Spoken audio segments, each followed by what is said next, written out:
রাজ্যের বিভিন্ন দপ্তরের প্রশাসনের কর্মসংস্কৃতির গতি আনতে মুখ্যমন্ত্রী সহ সরকারের অন্যান্য মন্ত্রীরা প্রতিনিয়ত বিভিন্ন দপ্তরের অফিস পরিদর্শন করছেন। শুক্রবার হঠাৎ শান্তিরবাজার মহকুমা শাসক অফিসের কর্মসংস্কৃতি সরজমিনে পরিদর্শন করেন রাজ্যের মুখ্যমন্ত্রী ডাক্তার মানিক সাহা।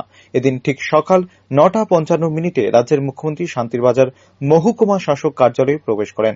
পরিদর্শনকালে শান্তিরবাজার মহকুমা শাসক অভয়ানন্দ বৈদ্যকে মুখ্যমন্ত্রী পরামর্শ দেন জনগণের সময়ের সাথে সময়ের কাজ সম্পন্ন করার জন্য। পাশাপাশি এদিন মুখ্যমন্ত্রী মহকুমা শাসক কার্যালয়ের বিভিন্ন কক্ষগুলো ঘুরে প্রত্যক্ষ করেন।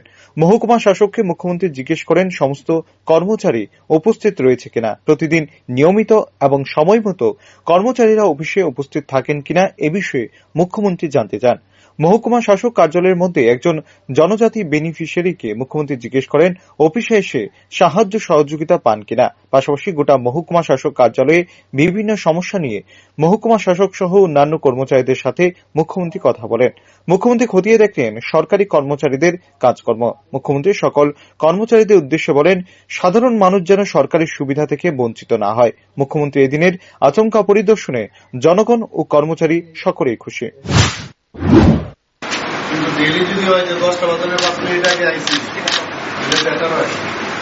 এই ঠিক কইলা আইলে শুরু তো করে না করে নি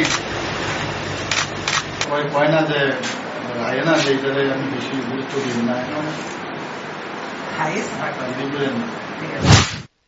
ব্যুরো রিপোর্ট, রাইজিং ত্রিপুরা।